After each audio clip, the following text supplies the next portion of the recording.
நான் ஒப்புக்கொள்ளவில்லை. நான் இதை சொல்ல ஒத்துக்கவே மாட்டேன். நம்ம சொல்லுவோம்ல ஏதாவது ஒரு விஷயத்துக்கு நான் இதுக்கு ஒத்துக்கவே மாட்டேன். இந்த இடத்துல சைன் பண்றதுக்கு நான் ஒத்துக்கவே மாட்டேன். இந்த வீட்டை விற்கிறதுக்கு ஒத்துக்கவே மாட்டேன்.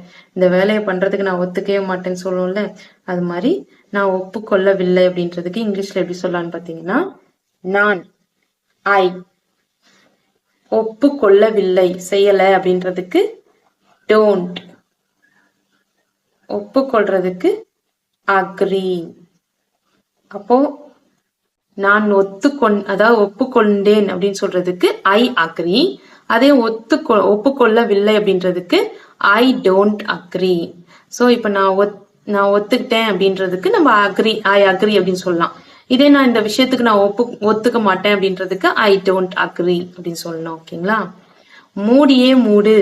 மூடிய கரெக்டா மூடி, பாட்டில் மூடிய கரெக்டா மூடு, இது மாதிரி சொல்லுவோம்ல, அதுக்கு இங்கிலீஷ்ல எப்படி சொல்லலாம்னு பாத்தீங்கன்னா, மூடு அப்படின்றதுக்கு இங்கிலீஷ்ல என்னன்னு பாத்தீங்கன்னா க்ளோஸ். மூடியை அப்படின்றதுக்கு இங்கிலீஷ்ல என்னன்னு பாத்தீங்கன்னா தி லிட். லிட்னா மூடி. அந்த மூடிய மூடுறதுக்கு close the lid. Close the lid. மூடியை மூடு. Close the lid. செய்வதை நிறுத்துங்கள். இப்ப நம்ம யாராவது ஒர்க்கர்ஸ்க்கு வேலை கொடுத்திருப்போம். அவங்க ஏதோ தப்பா செஞ்சிட்டு இருக்காங்க. ஐயோ செய்யறதெல்லாம் நிறுத்துங்க, தப்பா பண்ணிக்கிட்டு அப்படின்னு சொல்லுவோம்ல, அதுக்கு இங்கிலீஷ்ல எப்படி சொல்லலாம் அப்படின்னு பாத்தீங்கன்னா, செய்வதை நிறுத்துங்கள் அப்படின்றதுக்கு நிறுத்துங்க அப்படின்றதுக்கு ஸ்டாப்.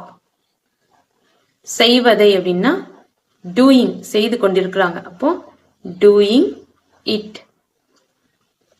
அதை செய்யறதை நிறுத்துங்க அப்படின்ற மாதிரி ஸ்டாப் டூயிங் இட். இட்னா அது. ஓகேங்களா? டூயிங்னா செய்யறது, செய்து கொண்டிருக்கிறது. ஸ்டாப்னா நிறுத்துறது.